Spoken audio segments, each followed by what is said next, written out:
We're gonna see this every so often in the gaming industry, but you know what? At least they're human enough to be upfront and say it instead of trying to dance around the issue most of the time. You make an honest mistake and say sorry, and I'll be all, oh it's cool man, as long as you learned your lesson. And because I'm almost out of honorable mentions, I like to just get right to the list, so here's my list of 5 favorite apologies in the gaming industry. By the way, sorry it's not the usual 10 this time. Alright, let's start it off! When a game I'm really looking forward to gets hit with the D word, I get a little sad. Yeah, I know it's usually because developers want to make it better, which is understandable, but you know what can really soften the blow? Getting a little something nice to make up for it. Rogue Squadron 3 was delayed almost right when the game was about to come out. To make up for it, Factor 5 released a special bonus disc to those who pre-ordered the game, so while we had to wait a little while longer, fans were able to at least sample a small portion of the game. Rayman Legends was another example of this, as about a month before it was supposed to come out, they delayed it, for about 8 months, and was no longer a Wii U exclusive title. But they did give Wii U players a challenge app to keep us going until the game finally came out. I remember being hooked on that for about a month straight, and when it did release, they were kind enough to let us transfer our stats to the game, and even gave those who participated an extra costume. Developers, please take note. Even the smallest of demos can be enough to hold your rabid fans over if you need more time. 4th place. It takes a strong man to admit when he's wrong. It takes a courageous man to look into the eyes of everyone you've insulted and not sweat yourself into dehydration. And it takes a smart man to win back everyone you've insulted.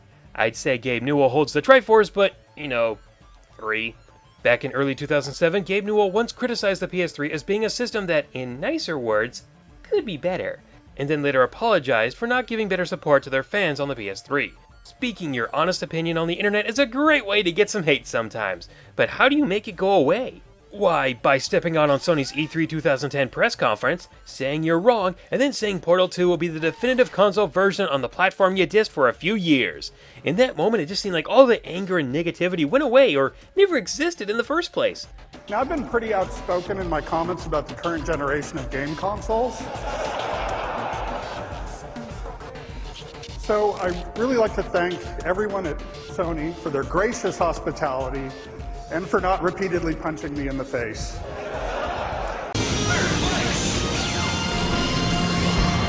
Back in the day, a bad game was a bad game forever, and there was no way to fix it. Games today are more complicated now than they have ever been before, and with so much that needs to be checked up or looked at, something is usually going to get past the programmers, and it might be a doozy. Miyamoto has even said he has nightmares about his games having game-breaking bugs in them. Hopefully, patches will let him sleep better at night now. Problem with a game? Don't panic, I'm sure they'll fix it. Well, sometimes, hopefully. Patches, usually through updates, show us that they care enough to fix the mistakes they caused. How did they screw up some of these in the first place? No idea, but at least they can sweep it all under the rug now. Yeah, I know, some of these things should never happen in the first place, but hey, making mistakes is human. It's how you handle and learn from them that's important. You know, developers, if you need to delay the game so that none of this stuff happens in the first place, that's completely understandable. And maybe give us a demo of it if you do? 2nd place! Spring 2011. PlayStation Network got hacked, and user information such as accounts, passwords, and credit card information was stolen. Sony had to shut down their online functionality for what was supposed to be 3 days, but it took almost a month to get everything back up and running again. This was a nightmare for Sony. Their outage cost them $171 million. They didn't even tell their customers that this happened right away. A lawsuit followed later on, and it was going to take a lot for people to trust them again. So they said, here's 2 free games. That's all it takes to make us happy, isn't it? Oh, and PSN members got 30 days of free PSN Plus, and PSN Plus members got an additional 30 days and a free year identity theft protection plan for everyone. Also, Hulu decided to give a free week trial for PS3 users after the outage. And to try and bury the hatchet once and for all, they went out on their E3 2011 press conference stage and told their audience that PlayStation means nothing without its players. Which brings me to the audience that I'm most interested in addressing, and those are our consumers. You are the lifeblood of the company. Without you, there is no PlayStation. And I want to apologize both personally and on behalf of the company for any anxiety that we've caused you. All good companies and even YouTube channels wholeheartedly agree with that statement. So, what has Sony learned from this? Well, when stuff like this happens, give out free stuff and then get on your knees and beg. But have they learned anything about how to prevent stuff like this? I'll let you be the judge of that. The Nintendo 3DS was sinking fast after it set sail in 2011. Its library of games was poor, and its price was like a repellent for anyone who was thinking of picking it up.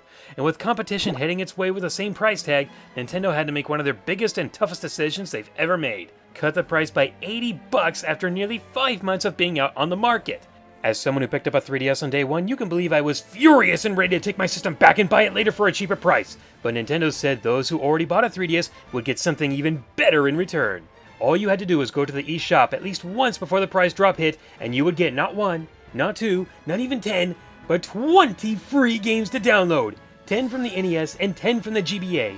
Pre-selected of course, but just being able to finally play the GBA games I missed like Metroid Fusion, WarioWare, Fire Emblem Sacred Stones, and the Minish Cap gave us a good reason to own the system at long last. And when you add the price of how much those games would have cost in the first place, $5 for NES and GBA games are about $7 and $8, and then times 10 for both, you'd get about $120 to $130 values worth. Plus the GBA games still aren't on the 3DS.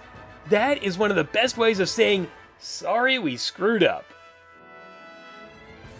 And that concludes this little list, and if you have a difference of opinions, I'd love to hear what your favorite apologies in the gaming industry are. Sheesh, 2011 was a sorry year for gaming. Feels good to get this list done, even if I had to cut it up. I hope you're not too mad about that, but if you want to know why it was reduced to 5, mainly it was because I didn't have enough good entries or honorable mentions. And speaking of lists, you'll see the 5 changes I'd like to see in Majora's Mask 3D, and it appears that number 1 was the only one that happened, which is awesome! I love it!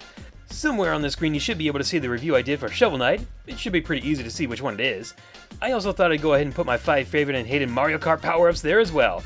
Sadly, I don't have a video plug this time, but I will next time, unless it's Smash Week. For now, I'll put up the Quick 5 wall jumpers list I uploaded for Push Start, which is now taking suggestions for Quick 5s. Can't take all of them, but I'll do what I can. I'm also going to be doing some 5 lists from time to time on my channel as well, but unlike the Quick 5s, I'll go into more detail about them, whereas I just want the Quick 5s to be, well, quick. And with all that said, I'll get back to work on another video. Not sure what it is yet, but I'm sure I'll figure it out soon. Later, everyone!